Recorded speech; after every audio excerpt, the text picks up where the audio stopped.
सर्वनाम। आज हम लोग सर्वनाम पढ़ेंगे। सर्वनाम वो शब्द होता है जो हम संज्ञा के स्थान पर लिखते हैं। जैसे समझ लो, यहाँ बहुत बड़ा सा एक एग्जाम्पल दिया हुआ, ये नहीं पढ़ के मैं छोटा एग्जाम्पल बता रही हूँ।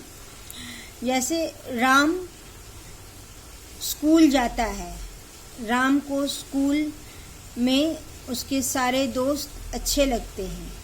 राम को पढ़ना अच्छा लगता है। तो मैं यहाँ क्या कर रही हूँ, बार बार राम राम राम बोल रही हूँ। तो उसकी जगह मैं क्या बोल सकती हूँ, राम स्कूल जाता है। राम को उसे स्कूल में पढ़ना अच्छा लगता है। उसके बहुत सारे दोस्त हैं स्कूल में।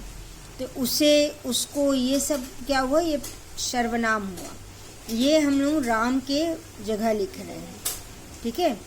तो जो शब्द हम संज्ञा शब्द के स्थान पर लिखते हैं या प्रयोग करते हैं उन्हें हम सर्वनाम कहते हैं। अब एक और एग्जाम्पल देखो यहाँ पे। आज कपिल विद्यालय नहीं आया था क्योंकि उसे बुखार है। आज मिस दीप्ति सुंदर लग रही थी क्योंकि उन्होंने नई साड़ी पहनी थी।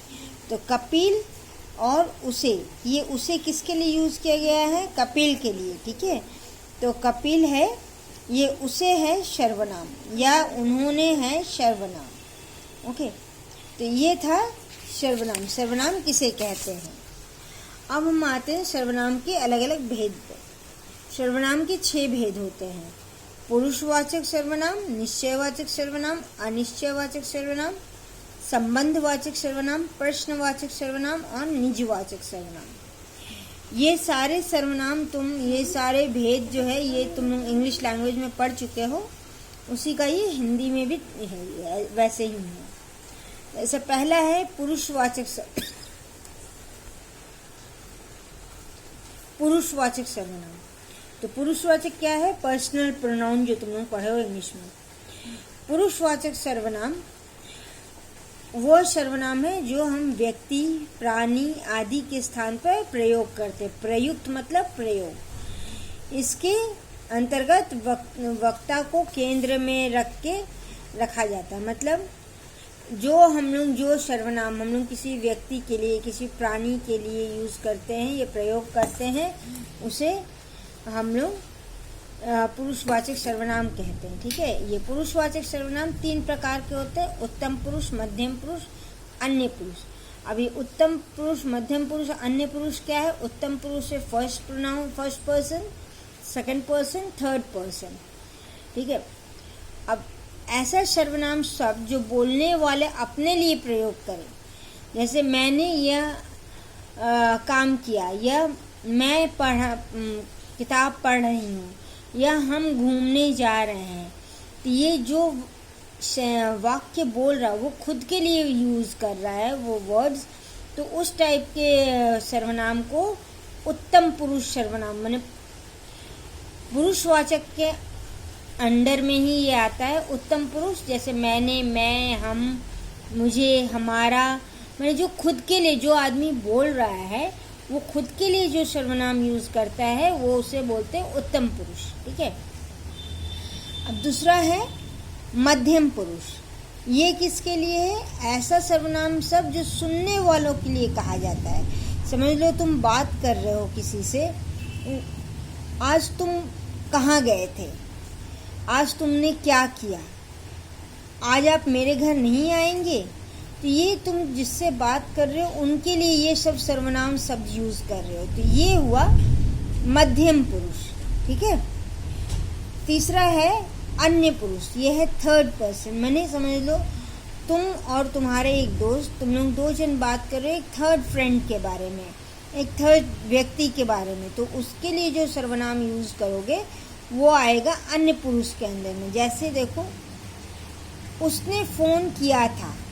अब तुम समझ लो विल्सन समझ लो कॉर्नलिस से बात कर रहा है और बोल रहा है उसने फ़ोन किया था, माने थर्ड तुम्हारा कोई फ्रेंड है, उसने फ़ोन किया था, या उन्होंने मैच जीता। ये तुमने, ना तुम खेल रहे हो, मैच खेले हो, ना तुम्हारे संग जिसके संग बात हो रहा है वो मैच खेला है।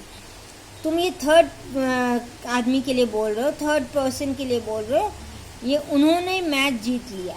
ठीक है, अब समझ में आया। ये अन्य पुरुष के अंडर क्या आता है, जिसके लिए बोल रहे ना, जो बोलने वाला है, जो सुनने वाला, उन दोनों को छोड़ के अगर किसी और के बारे में बोला जाए और उनके लिए जो सर्वनाम यूज किया जाए, व्यवहार प्रयोग होता है, उसे अन्य पुरुष बोलते हैं। अब चलते हैं हम लोग निश्चयवाचक सर्वनाम में। ये है डेमोन्स्ट्रेटिव प्रोनाउन। इसमें क्या है, ये ऐसा सर्वनाम शब्द है जो दूरवर्ती या समीपवर्ती निश्चित व्यक्ति या वस्तु के लिए प्रयोग में लाया जाता है। दूरवर्ती, समीपवर्ती माने कोई दूर में कोई चीज है कि कोई, या समीपवर्ती माने जो पास में कोई चीज है, ठीक है, या कोई वस्तु है या कोई आदमी है, किसी के लिए भी। तो ऐसा सर्वनाम, जैसे यह मेरी पुस्तक है, वह गाड़ी क्या तुम्हारी है, तो क्या वह जो यहाँ पर यूज हो रहा है वो दूर का कोई चीज को इंडिकेट करने के लिए हो रहा है, दिखाने के लिए हो रहा है, लेकिन वो एक पर्टिकुलर है, उस गाड़ी के बारे में ही बोल रहे हैं हम, या ये इस किताब के बारे में ही बोल रहे हैं। तो ऐसे शब्द जो होते हैं उन्हें बोलते हैं निश्चयवाचक सर्वनाम शब्द। वो क्या है, वह, यह। अब इसमें एक चीज और भी है, जैसे वह हम लोग और पुरुषवाचक में भी यूज करते हैं।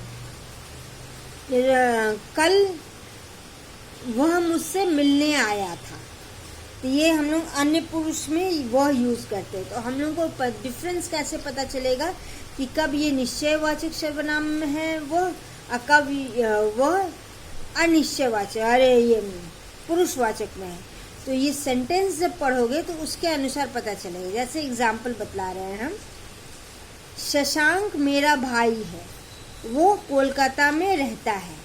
तो देखो यहाँ पर क्या, इसी शशांक जो लड़का है उसी के बारे में तुम ये भी लिख सकते थे, शशांक मेरा भाई है, शशांक कोलकाता में रहता है, लेकिन शशांक के जगह हम क्या लिख रहे हैं, वह। तो इसका मतलब क्या हुआ, यहाँ पर जो वह शब्द है वह पुरुषवाचक सर्वनाम के हिसाब से यूज हो रहा है। लेकिन अगर जो सेकंड एग्जाम्पल देखोगे, यह मेरी पुस्तक है, वह तुम्हारी है, तो ये तुम्हारा डिफरेंस बतला रहा है। ये पुस्तक तो मेरी है, मैंने ये किताब तो मेरी है, लेकिन वहाँ जो दूर पर रखा हुआ है, ये अलग रखा हुआ, वो किताब तुम्हारी है। तो ये हो गया निश्चयवाचक सर्वनाम। ये मेरे ख्याल से ये अब तुमको समझ में आ गया है कि पुरुषवाचक सर्वनाम और निश्चयवाचक सर्वनाम में हम लोग सेंटेंस